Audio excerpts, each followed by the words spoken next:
오늘은 하나님의 일꾼과 사역 13번째입니다. 다리 놓는 사역자, 신실함과 준비의 자리라고 하는 제목입니다.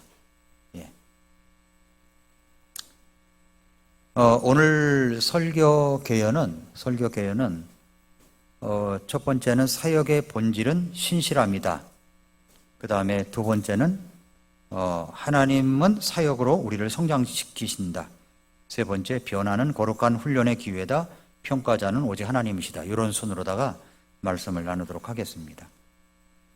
저는 이 말씀을 준비하면서 다리 놓는 사역자라고 하는 이 말이 마음속에 와서 깊이 닿았습니다.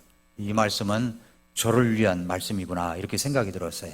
저를 위한 말씀. 저를 생각하면서 이 말씀을 이제 설명해 드리도록 하겠습니다.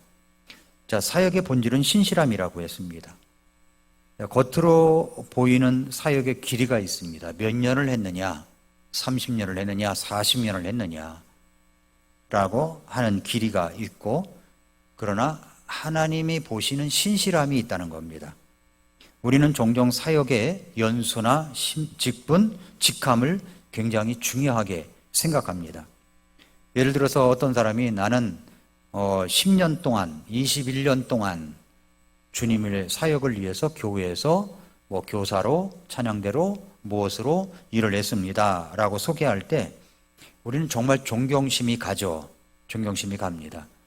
보통 한 교회에서 10년 이상 목회를 하였다 하면은 사람들이 정말 크게 이야기를 합니다. 대단하다라고 얘기를 해요. 그런데 하나님께서는 어떠냐면은 그 기간보다도 얼마나 신실했는가를 보신다는 거죠. 얼마나 신실했는가. 그러니까 얼마나 오래 섬겼는가도 중요하겠지만은 그러나 얼마나 신실하게 하였는가. 이것이 하나님이 보실 때 중요하다는 겁니다. 그래서 오늘 말씀의 주제가 다리를 놓는 사역자라는 말을 써요. 다리를 놓는 사역자. 사역자는 여러 다양한 유형이 있습니다. 근데 그 중에 다리를 놓는 사람이라는 말을 오늘 이제 과에서 꺼냈습니다. 이것은 끝까지 사역을 담당하는 사람은 아닐 수 있습니다. 하지만 중요한 일을 하죠. 다리 놓는 사역자라는 게 뭐냐면 다음 사역자를 위한 기반을 닦고 혼란스럽던 일들을 정리하고 체계를 세워놓고 자신은 조용히 그 자리를 떠나는 사람들이란 말이에요. 누구를 향해서 이 말씀했을까요? 저를 향해서 하는 말씀이더라고요. 이게 저를 향해서 다음 사역자를 위한 기반을 닦고 혼란스럽던 일들을 정리하고 체계를 세워놓고 자신은 조용히 그 자리를 떠난다. 이런 사람들은 외형적으로는 사람들이 주목하지 않을 수가 있습니다. 하지만 그분들의 사역은 다음 세대의 성공을 가능하게 만드는 결정적 기초가 될 수가 있다는 겁니다. 하나님은 이런 사람들을 기억하시고 평가하신다는 거죠. 다리를 놓는 사역자, 하나님께서 맡기신 자리에서 신실하게 섬기며 자신을 드러내지 않고 다음 사람을 위해 기반을 준비하고 연결고리를 세워주는 사역자, 이것이 바로 다리를 놓는 사역자다라고 하는 겁니다. 이런 사람을 다리 놓는 사역자. 핵심 요소가 몇 가지 있어요. 그것은 겸손한 중간자 역할을 한다는 겁니다. 다리를 놓는 사역자는 마지막 주인공이 아니어도 괜찮다고 생각을 합니다. 자신의 이름이 드러나는 것보다 하나님의 일이 계속 이어지도록 돕는 것을 우선시하는 거예요. 하나님의 일이 계속 이어지도록 돕는 일. 사역의 주인이 자신이 아니라 하나님의 이심을 인정하는 겁니다. 이런 사람은 기초를 닦는 자입니다. 여러 가지 사역을 정리하고 다음 사람이 잘 이어갈 수 있는 토대를 마련하는 거죠. 시스템과 질서를 세우고 필요한 연결을 만들며 다음 단계로의 길을 열어주는 그런 역할을 하는 것입니다. 그 다음에 자신을 희생하는 조력자, 스포트라이트보다 하나님의 영광을 더 추구합니다. 때로는 공로를 인정받지 못해도 하나님의 평가만을 바라보며 충성한다는 거죠. 이런 사람은 하나님께 보상을 받는다는 겁니다. 사람은 다리 놓는 사역자를 쉽게 잊을 수가 있습니다. 하지만 하나님은 그 수고와 충성을 기억하시고 반드시 갚으신다는 겁니다. 마태복음 25장 21절에 선하고 신실한 종아라고 했다는 거죠. 제 아내와 이야기를 나누다가 몽골 사역을 생각해 봤습니다. 몽골 사역에 그 바통을 이어받을 사역자가 필요하구나라고 생각이 들었어요. 그래서 이것을 위해서 구체적으로 기도를 해야 되겠구나라고 생각이 들었습니다. 지금 여병무 선교사님이나 김종호 선교사님은 이제 50대예요. 50대. 그러면 이제 50을 지나본 분은 아시겠지만 59, 60이 금방 됩니다. 그래서 그 9을 안 넘어가려고 애를 쓰잖아요. 누가 물으면 그냥 59이라고 하고, 누가 뭐라고 그러면 49이라고 이렇게 말할 경우도 있지 않습니까? 근데 50대예요. 그런데 금방 60대입니다. 금방 70대고. 그러면 그 바통을 이어받을 사역자가 필요하다. 그래서 1세대 사역자가 지금 나가서 현지에서 활동하고 있는데 다음 세대도 필요하구나라는 생각을 갖게 됐습니다. 그러면 다리를 놓는 그 사역자가 필요한 거죠. 제가 우리 교회 집사님들이나 형제님 가정 가운데서 누굴 뽑아가지고 몽골에 가시죠. 이러면 오늘 아침 말씀을 생각하면 어떻게 해야 된다고요? 어떻게 해야 된다고요? 대답해 보세요. 가야 되는 거예요. 가야 되는 거예요. 제비뽑기를 할까요? 들어올 때마다 이렇게 해가지고 행운권 추첨하듯이 가야 되는 거예요. 그래서 제가 생각할 때 20, 30대쯤에서 이런 사역자들이 나타났으면 좋겠다라고 생각이 들었습니다. 그래서 여러분들이 기도해 주세요. 기도해 주세요. 지금 몽골에도 어느 교회 팀이 가가지고 지금 섬기고 있다고 이야기를 하더라고요. 몽골에 흡수골이라고 하는 곳이 있습니다.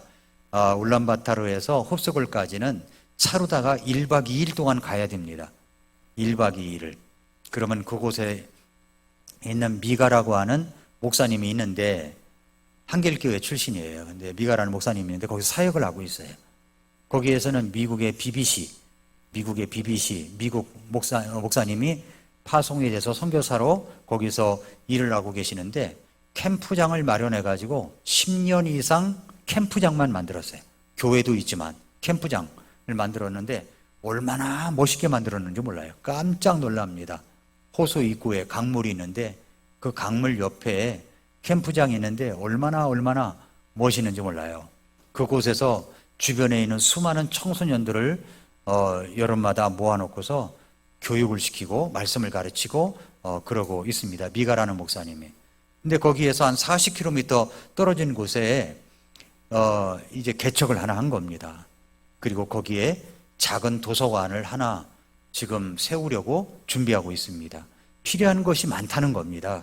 필요한 것이. 그래서 이제 그 필요한 것을 공급하기 위하여 여병무 선교사님, 김종호 선교사님 다 노력을 하고 있습니다. 저도 기도하고 있고요.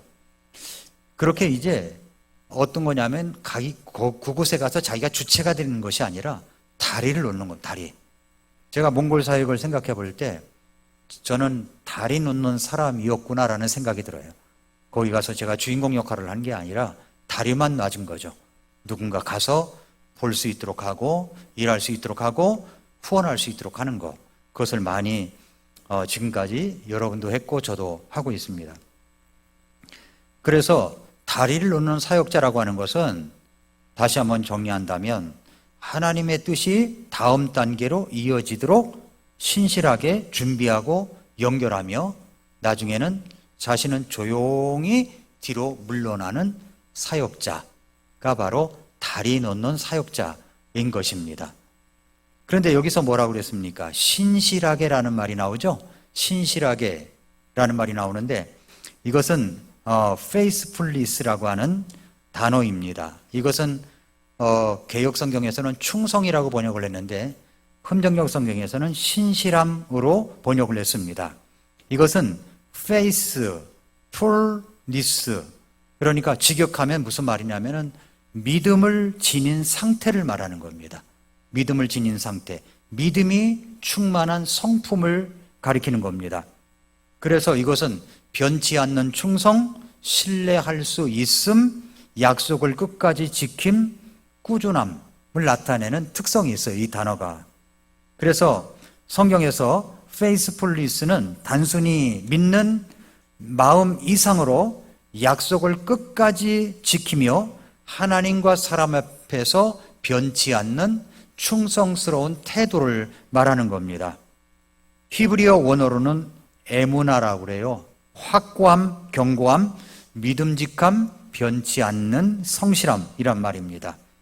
또 헬라어로는 피스티스라고 하는데 이건 믿음, 신뢰, 성실, 충성됨 이런 단어입니다. 성령의 열매 9가지 열매 가운데 믿음이 있죠. 믿음. 여기 faith는 단순히 믿는 것이 아니라 신실한 태도를 의미하는 겁니다. 그래서 faithfulness는 하나님과 그분의 말씀, 부르심에 끝까지 충성되고 변치 않는 태도를 가진 자를 말하는 겁니다. 신실함은 하나님의 성품을 닮아가는 삶의 특징입니다. 하나님은 언제나 신실하신 분이시고, 그리고 우리가 믿는 사람들은 예수님, 하나님을 닮아서 약속을 지키고 맡겨진 일에 변치 않게 충성해야 하는 겁니다. 그래서 신실함이라는 것은 꾸준히 믿음을 지키는 삶이란 말입니다. 단순히 감정적 충성심이 아니라 행동으로 그리고 지속적으로 변함없이 충성하는 것을 말합니다. 그래서 마태복음 25장 21절에 선하고 신실한 종아, faithful, 신실한 종아, 여기서 faithful, 신실함이라는 말은 맡겨진 일에 책임감 있게 변함없이 행한 종을 뜻하는 겁니다. 하나님과 사람 앞에서 변치 않고 끝까지 약속과 사명을 충성스럽게 지키는 태도와 성품을 가진 자, 바로 신실한 자라고 말할 수 있는 겁니다. 그래서 신실함이라는 것은 많이 하는 것을 말하는 것이 아니라 맡겨진 자리에서 변함없이 최선을 다하는 것을 말하는 것입니다. 보상이 있어도 신실하게, 또 칭찬이 없어도 신실하게, 자리를 옮기지 않고 변함없이 계속 그 자리를 지키는 것이 충성, 신실함이란 말입니다. 그래서 고린도전서 4장 2절에 더욱이 청지기들에게 요구되는 것은 신실한 사람으로 드러나는 것이니라 라고 했습니다. 제가 우리 교회에 와서 목회를 하면서 신방을 많이 갔던 사람이 있고요, 거의 신방을 한두 번 정도 갔을까? 라고 하는 집이 있습니다. 그런데 이렇게 보면은요, 많이 갔던 사람은, 어떤 사람은 떠나가더라고요. 그런데 많이 가지 않은 분이 있어요. 한 번 갔을까? 두 번 갔을까? 그런데 아주 끝까지 교회에서 신실하게 섬기는 분이 계시더라고요. 아, 저런 분을 가리켜서 신실함이라고 하는구나, 이런 생각을 갖게 했습니다. 하나님이 보시는 자리, 그러니까 사람들은 큰 무대, 눈에 띄는 자리, 인기가 있는 사역을 부러워합니다. 하지만 하나님은 다리를 놓는 조용한 자리도 귀히 보신다는 겁니다. 주님은 겉모양이 아니라 중심과 그리고 신실함의 일관성을 보신다는 거죠. 그래서 마태복음 25장 21절에 그의 주인이 그에게 이르되 잘하였도다 선하고 신실한 종아라고 했습니다.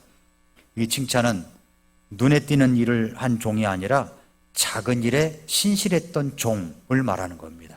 작은 일에 신실했던 종. 하나님은 보이지 않는 중간의 사역, 다리 놓는 조용한 섬김을 잊지 않으신다는 겁니다. 이것이 이제 우리가 첫 번째, 사역의 본질은 신실함이다 라고 하는 내용입니다. 자, 두 번째는 뭐냐면 하나님은 사역을 통해서 우리를 준비시킨다는 거죠. 사역을 통해서 우리를 준비시킨다는 겁니다. 사역은 일보다 더 깊은 훈련입니다. 사역은 단지 무언가를 하는 일이 아닙니다. 사역은 하나님께서 우리의 성품을 다듬고 인격을 빚으시며 다음 단계를 준비시키는 훈련장입니다. 내가 지금 어떤 사역을 하고 있느냐 보다 중요한 것은 뭐냐면 그 사역을 통해서 내가 무엇을 배우고 있는가가 더 중요하다는 말입니다. 고통스러운 사역이라 해도 하나님은 그것을 유익함으로 바꾸시는 분입니다. 로마서 8장 28절에 우리가 아는 바와 같이 하나님을 사랑하는 자들 곧 그분의 목적에 따라 부르심을 받은 자들에게는 모든 것이 합력하여 선을 이루느니라 말씀하셨습니다. 그래서 그 사역의 자리는 하나님의 훈련소입니다. 훈련소. 지금 내가 맡고 있는 사역이 크든 작든 상관없습니다. 어쩌면 그것은 하나님의 사역의 예비 학교일 수 있어요. 내가 보잘것없게 여기는 그 자리가 그 다음에 하나님이 예비하신 더 중요한 사역의 발판일 수가 있다는 겁니다. 예를 들어서 얘기할까요? 작아 보이는 자리에서 충성했던 사람들이 있습니다. 그 사람들이 누구냐면 요셉이에요. 요셉이 처음부터 이집트 총리가 됐습니까? 처음부터 꿈을 꾸기를 난 이집트 총리가 될 거야 이렇게 꿈꿨습니까? 아닙니다. 그는 자기가 있는 자리를 하나님이 주신 자리라고 여기고 신실하게 섬겼어요. 그는 보디발의 집으로 종으로 팔려갔습니다. 말이 종이지 허드렛 일하고 업신여기고 하찮게 보는 그런 자리입니다. 종의 자리예요. 종. 옛날에 종은요, 이 주인이 밥상이 안방에 있으면은 그 종은 저 주방에서 부엌에서 밥을 먹을 정도로 그렇게 취급하지도 않았었습니다. 그런데 요셉은 그 보디발의 집에서 살림살이를 맡아 일을 할 때 아주 신실하게 했다는 거예요. 마치 자기 재산을 관리하듯 그렇게 했다는 겁니다. 그 신실하게 그 일을 하는 것을 눈여겨봤던 보디발이 다 맡겼잖아요. 맡기지 않은 사람은 자기 와이프 뿐이었다고 이야기했습니다. 다 맡겼어요. 뭐든지 다 맡겼어요. 믿고 맡겼습니다. 그런데 어느 날 보디발의 와이프가 요셉을 유혹을 해서 그 유혹을 피하다가 누명을 쓰고 감옥에 갑니다. 자, 감옥에 가면 사람들은 절망하지 않습니까? 절망하고 어쩔 줄 몰라 합니다. 그런데 그 감옥에서도 요셉은 그 간수들을 섬기는 자리에 있었어요. 그 죄수들을 섬기는 자리에서 신실하게 섬겼습니다. 그게 보잘것없는 자리지 않습니까? 거기서 그런다고 누가 알아주겠어요? 그러나 신실하게 섬겼더니 나중에 왕의 이제 신하들이 어떤 죄를 져가지고 감옥에 들어왔을 때 그들도 열심히 그냥 섬기던 실력대로 섬겼을 뿐인데 나중에 그것이 이제 총리 자리로 오르는 다리 역할을 했다는 겁니다. 다리 역할. 그러니까 요셉이 감옥에 들어가지 않았으면은 총리로 가는 다리 역할이 있을 수가 없었죠. 마찬가지입니다. 우리가 어떤 자리에 있느냐보다 중요한 것은 그곳에서 신실함을 갖고 섬기는 것이 더 중요하다는 겁니다. 교회가 큰 사이즈냐, 작은 사이즈냐, 작은 그룹이냐, 좋은 일이냐, 허드렛 일이냐, 이게 중요한 게 아니에요. 어떤 일이든지 신실함으로 섬기는 그 자리, 하나님께서 그것을 다리 놓는 사역자로 인정하시고 선하고 신실한 종아라고 말씀해 주신다는 겁니다. 여러분, 모세도 마찬가지입니다. 모세도 나이 40이 돼가지고 민족을 위해서 뭔가 해봐야 되겠다고 했을 때 사람을 죽였잖아요. 도망을 갔습니다. 몇 년 동안 있었습니까? 10년, 20년 있었던 것이 아닙니다. 그때 일을 저질렀던 나이 숫자만큼 광야에서, 미디안 광야에서 다른 일 아닙니다. 양을 치는 일을 했어요. 양을 치는 일. 양떼를 어떻게 돌보고 어떻게 인도하고 어디 가면 꼴이 많고 이 일을 40년 동안 했다는 겁니다. 40년 됐을 때 80세 때 주님은 떨기나무에서 모세를 부르신 겁니다. 어떻게 하고 있을 때 불렀어요? 신실하게 작은 자리라고 하는 그 하찮은 그 허드렛이라는 양떼를 돌보는 일을 하고 있을 때 주님이 그를 부르셨습니다. 다윗도 마찬가지입니다. 다윗이 기름 부음을 받아서 이제 왕으로 기름 부음을 받았죠. 그러고도 양치는 사역을 했어요. 그러니까 하나같이 작아 보이는 자리에서 준비되었던 사람들이라고 하는 겁니다. 워런 우여스비 목사님의 책을 보면은 말스덴이라고 하는 사람을 인용을 합니다. 그 인용을 하는데 그 사역에 대한 네 가지 적용을 이야기해요. 뭐냐면은 이 사람이 말스텐이라는 사람이 작가인데 이 작가가 말하고자 하는 그 설교자의 통찰을 이야기합니다. 네 가지 적용점을 이야기해요. 첫째는 우리의 사역은 우리를 성장시키기 위해서 예정된 자리다 라고 생각하라는 겁니다. 하나님은 우리를 아무 자리에나 두시지 않습니다. 그러니까 지금의 사역은 우리를 영적으로 인격적으로 사역적 성장을 위해서 맞춤형 훈련장에 있다고 생각하라는 겁니다. 맞춤형 훈련장, 주님의 일을 통해서 맞춤형 훈련을 하는 거죠. 그리고 두 번째는 우리는 항상 평가받고 있다는 사실을 잊지 말아야 된다는 겁니다. 여러분이 회사에 가도 평가받으시죠? 예, 고가 점수를 몇 점을 받느냐, 누군가 나를 체크하고 있단 말입니다.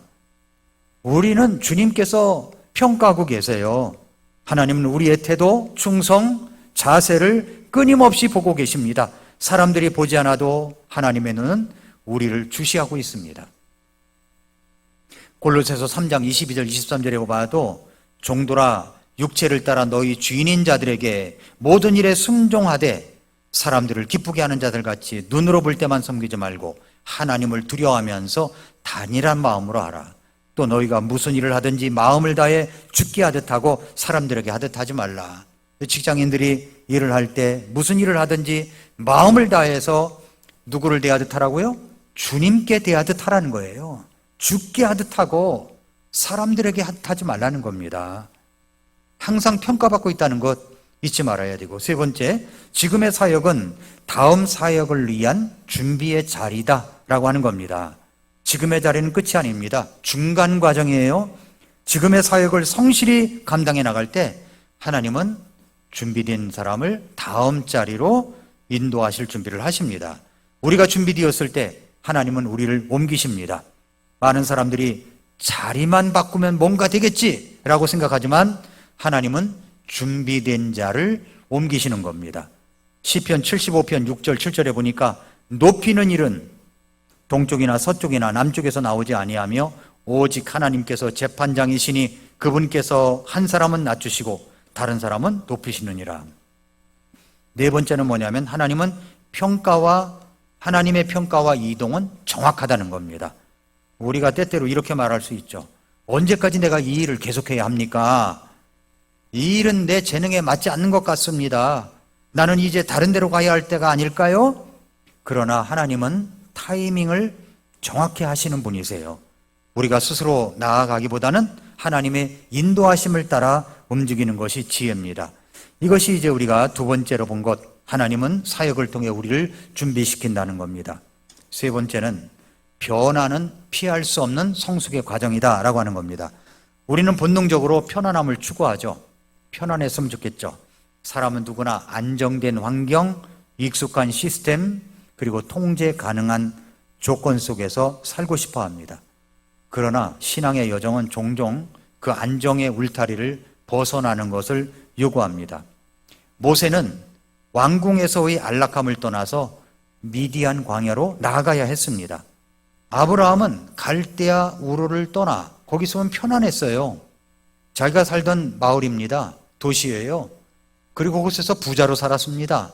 갈대아 우르를 떠나 하나님께서 그곳을 떠나 내가 지시할 땅으로 가라고 그랬는데 어디로 가는지도 모른 채 하나님의 인도를 따라야만 했다는 겁니다. 하나님의 인도를. 여러분 이사할 때 이삿짐 센터 오라고 해가지고서 짐을 싣고서 어디로 갈지 모르시는 분이 계십니까? 없잖아요. 그런데 아브라함은 어디로 갈지 알지도 못한 채 하나님이 떠나라 하니까 떠날 준비를 차기고 이동을 하는데 어디로 갈지 알지 못했지만 하나님의 인도하심을 쫓아 갔다는 겁니다. 예수님의 제자들도 갈릴리 어부에서 전 세계에 많은 사람들에게 복음을 전하는 사도로 변화되는 길을 걸었습니다. 그러니까 하나님은 성숙을 위해 불편함을 허락하시는 분이에요. 불편하죠. 움직이면 불편하죠. 그러나 그 불편함은 우리가 피할 수 없는 과정이라고 하는 겁니다. 성숙을 위한 과정이다라고 하는 겁니다. 그러므로 변화는 뭐냐면 훈련이며 훈련은 성장의 통로라고 하는 겁니다. 변화는 선택이 아니라 필수입니다. 성숙은 안정에서 오는 것이 아니에요. 순종에서 비롯되는 겁니다. 하나님은 우리를 익숙한 곳에만 머물게 하지 않으십니다. 오히려 우리는 준비되지 않았다고 느끼는 자리에서 갑자기 옮겨질 수 있습니다. 그 자리가 바로 하나님이 우리를 훈련시키는 자리다라고 하는 겁니다. 그 자리가 성장의 발판이 된다는 거죠. 또 하나님은 사역을 통해 우리를 빚으시는 겁니다. 하나님은 사역을 통해 우리 안에 은밀한 교만함, 자기의, 미성숙함을 드러내십니다. 그래서 하나님은 그런 사역을 통해서 그것들을 하나하나 재건하신 후에 더 정결한 그릇으로 사용하신다는 거죠. 변화는 깨뜨림이자 동시에 형성입니다. 마치 토기장이가 진흙을 주물러 모양을 잡듯 하나님은 우리를 사역을 통해서 새롭게 빚으십니다. 그래서 편안함은 좋지만 그것은 반드시 축복이 아니라는 겁니다. 자, 우리 교회가 앞으로의 큰 과제가 있죠. 과제를 이루기 위하여 우리는 그 과정을 통과해서 와야 됩니다. 그렇죠? 와야 되는데 이 과정을 통과하면서 그곳이 편안한 자리가 아닐 수 있다는 거예요. 편안한 자리가 아닐 수가 있습니다. 그런데 편안함만 추구하시는 분들은 이게 싫기 때문에 물러날 수 있습니다. 그러나 우리가 예수님을 믿고 성숙된 자리에 있다면, 변화되는 과정에 있다면 변화의 과정 속에서 불편함은 감수해야 된다는 겁니다. 그 불편함은 그것이 바로 하나님께서 원하시는 코스예요. 이게 코스가. 그러므로 때로는 고통과 변화 속에서 더 많은 하나님의 목적이 이루어집니다. 높이심은 하나님께 달려 있습니다. 방금도 읽어드렸습니다마는 75편, 시편 75편 6절 7절에 높이는 일은 사람에게서 오는 게 아니에요. 하나님께로부터 오는 것입니다. 우리는 종종 회사 생활하다가 어떤 일을 하다가 이런 생각 들 때 있지 않습니까? 저 사람은 왜 승진했을까? 왜 나보다 빠른 거야? 나는 왜 여전히 이 자리에 있지? 이렇게 생각할 수 있습니다. 그런데 이렇게 생각하면 편합니다. 높여주는 것은 하나님의 소관이다. 하나님께서 인도하신다 라고 생각하는 거죠. 인간의 계산과 시간표가 아니라 하나님의 계획과 타이밍이 우리를 합당한 때에 들어 올리시는 겁니다. 그러므로 우리는 변화의 시기를 조급함 없이 그러나 순종으로 받아들여야 된다는 겁니다. 자, 마지막 네 번째입니다. 평가자는 누구라고요? 오직 하나님이십니다. 평가자는 하나님이십니다. 사람이 아니에요. 그래서 누구를 의식해야 됩니까? 주님을 의식해야 되는 겁니다. 주님을 의식해야 돼요. 사람은 보이는 것을 보지만 하나님은 중심을 보세요. 중심. 우리는 언제나 사람의 평가에 굉장히 민감하지 않습니까? 굉장히 민감해요. 저도 마찬가지입니다. 저도 마찬가지예요. 제가 이제 방송 유튜브 사역을 하고 있습니다. 그런데 어떤 분은 댓글을 써놓을 때 진짜 기분 나쁘게 써놔요. 아주 그냥 멀리 그냥 쫓아버리고 싶을 정도예요. 그래서 이걸 어떡하나 했는데 제가 댓글을 그분은 만약에 10줄을 썼다 그러면 저는 30줄을 써놨습니다. 30줄을. 그래서 좋은 질문을 해주셔서 고맙고 감사하다고 그러면서 구구절절 설명을 했더니 그 다음 댓글은 굉장히 호의적인 댓글을 써놨더라고요. 아, 그렇구나. 이분의 본의를 알아야 되겠구나 라고 생각이 들었습니다. 예. 근데 이제 우리가 어떤 것인지 댓글을 써놓을 때는요, 좀 수준 있게 좀 써놔야 돼요. 수준 있게. 그저 그냥 막 하는 식으로다가 그냥 막말하는 식으로 이렇게 써놓으면은 피차간에 그 마음이 상합니다. 그래서 참 그걸 인내하는 것도 이게 훈련이구나라고 생각이 들어서 제가 오늘 아침에도 제가 이제 그 어떤 질문이 있길래 댓글을 그걸 한 3줄 써놓으면 저는 진짜 30줄을 써놨습니다. 30줄을. 다 생각하고 연구하고 다듬고 해가지고 써놓았는데 그렇게 써놓으니까 저도 이제 기분이 좋더라고요. 자, 평가는 누가 하신다고요? 하나님이 하시는 겁니다. 근데 우리는 사람들의 평가에 굉장히 민감해요. 저도 마찬가지예요. 사람의 평가에 민감합니다. 누가 어떤 말을 했느냐, 무슨 말을 했느냐, 너무너무 그렇습니다. 그런데 우리가 항상 의식해야 될 것은 뭐냐면 저나 여러분들이나 최종 평가자는 하나님이시다라는 겁니다. 맞습니까? 하나님이 여러분을 보십니다. 사람들이 나를 어떻게 볼까? 저분은 내 사역을 어떻게 생각할까? 이 일에 대해서 교회에서는 어떤 말을 할까? 이런 질문이 우리 안에 끊임없이 일어나는 겁니다. 그러나 하나님께서 우리에게 원하시는 질문은 전혀 달라요. 하나님은 지금 나를 어떻게 보시는가? 이게 중요하다는 거죠.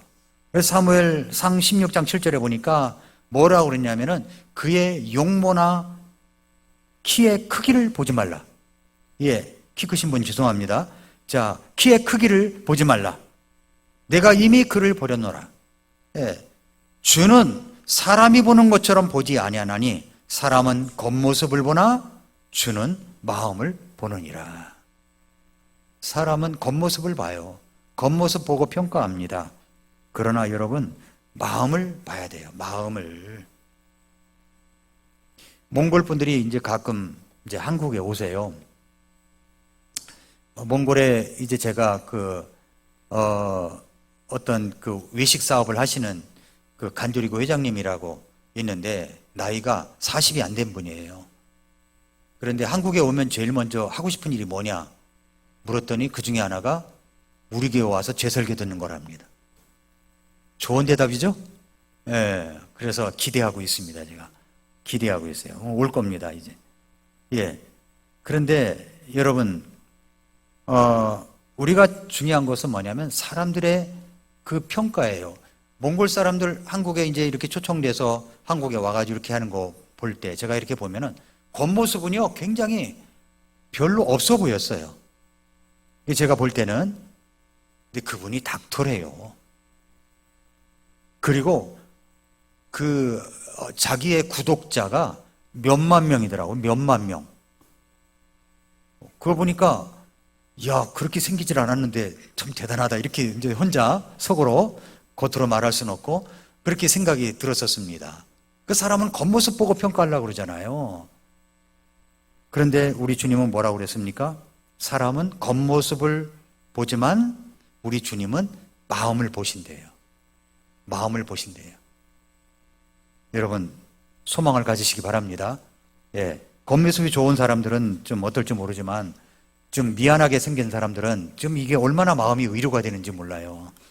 그 다음에 하나님은 항상 정확하게 그리고 공정하게 평가하신다는 겁니다. 세상의 평가는 불완전하고 주관적이에요.